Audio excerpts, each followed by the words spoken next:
Hello. Taking a midday break today. It's warm out. It's in the 80s, so it's bearable. And there's a nice wind, so it's a special treat. I recharge my batteries to go back and scribble, scribble, scribble. That's what the king once said about Gibbons. They asked him, what do you think about all of his writing? And he said, scribble, scribble, scribble. Today is Bastille Day, the Grand Revolution in France on July 14th. And I was there on Bastille Day in 1969 at the square, and the demonstration was enormous. And I, in fact, believe that I saw a fellow who later became an informant and then a trial witness of mine in a narcotics case. But we didn't talk. I saw him at a distance. My memory was good in those days. So we can't say that the people who stormed our government on January the 6th had anything approximating noble purposes. And we've seen in history how fascists sort of find a shortcut to establishing themselves as the power holders who can dictate to others what will be the rule of these autocrats. And that's what we're facing in America. And every day we see a loosening of the civilization that is us trying to do right by a standard that we all agree should be the standard. And we stand in the way of a childlike preference for chaos. No rules at all. Only what we say, individually, what we believe, no matter what a reasonable person would think was right or fair in the situation, which is what the laws are supposed to be. And now I wonder, as the midterms come, instead of grabbing at the higher values that our society needs, and this does not mean soft argument, this means hard argument for what we are about. Are we about equality? Do women matter as much as men? Yes. What about persons of color or religion or sexual preference? Are they equal with others? Yes. But we have elected representatives that run from these issues. And I have a feeling that this is the season of raising money and reassuring powerful interests. So does that explain why we're talking about looking for oil in the Gulf and Alaska, which won't do anything about our shortages now? Does this have anything to do with relaxing our resistance to Manchin, who handles the Energy Committee on the Senate side? Does this have anything to do with us pulling back and not helping Ukraine to actually win the war, but just showing enough support that it appears that's what we're doing? I stated some of these things on Twitter earlier today, and I got some pushback, and I understand it. I'm a genetic Democrat, have been my whole life, would never feel comfortable with the Republican set. And as a party chair, when I've done that, I found the Republicans that joined the Democrats somehow or other didn't have, the basic empathy/warrior. Trouble is we only see a lot of empathy among Democrats, not enough warrior. So somebody said to us, why don't we stick together like the Republicans?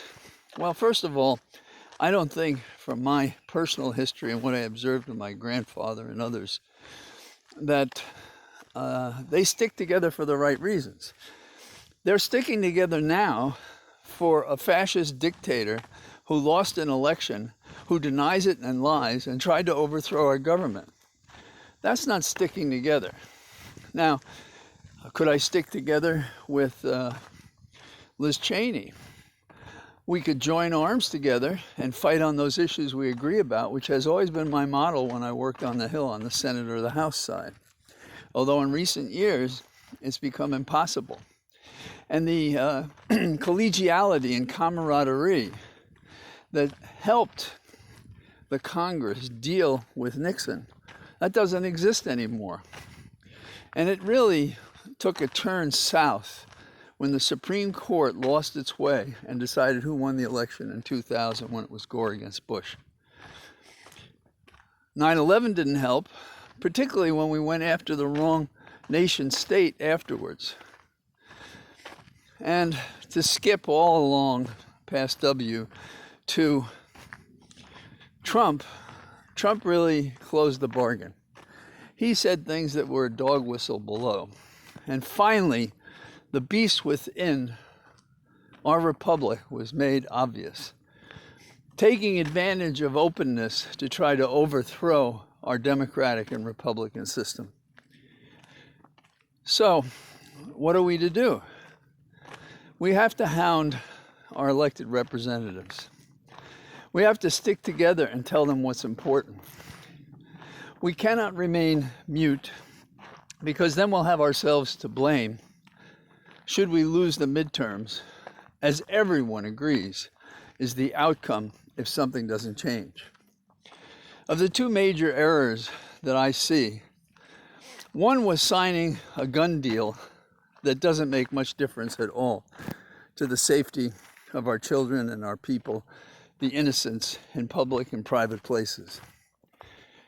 The second is a full-scale attack on the court, the Supreme Court, and proposing revisions to the court to restore the republic.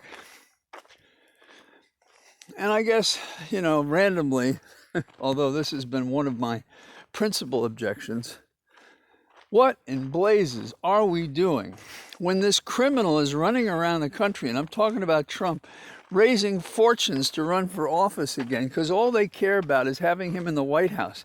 They don't care what kind of a demon he is. See the history of Hitler. See the history of Mussolini. Go back, if you need, to Napoleon. These people come forward and they're beasts. They're beasts that tear down everything in every direction around them. And they leave you surprised that they're so brutal and that they would turn even on you in the rights that they would circumscribe, on the abilities that you might enjoy that they would compromise. So, yes, let's stick together. Let's stick together in the proposition that we fight to convince those who are our leaders that we're with them if they fight for us.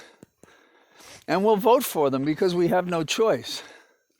But that should not relieve them of the effort to try to win, because if they don't win, this deal that we're making with Democratic candidates will amount to nothing, as does the gun bill, as does the treading water over choice, as does the failure to prosecute a band of historic criminals that are so far above the law that they challenge the Webb telescope.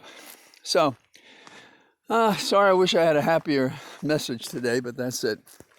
And I look forward to more progress, democratic political progress, as we the people inform the public discussion of what really matters. And it ain't you guys raising money, and it ain't you individuals getting reelected. It's about preserving our republic, restoring our democracy, and running these people out of the temple of discussion on the Hill and every place else who would overthrow what we've created through generations of men and women. That's it. That's our objective. Talk to you. Bye-bye.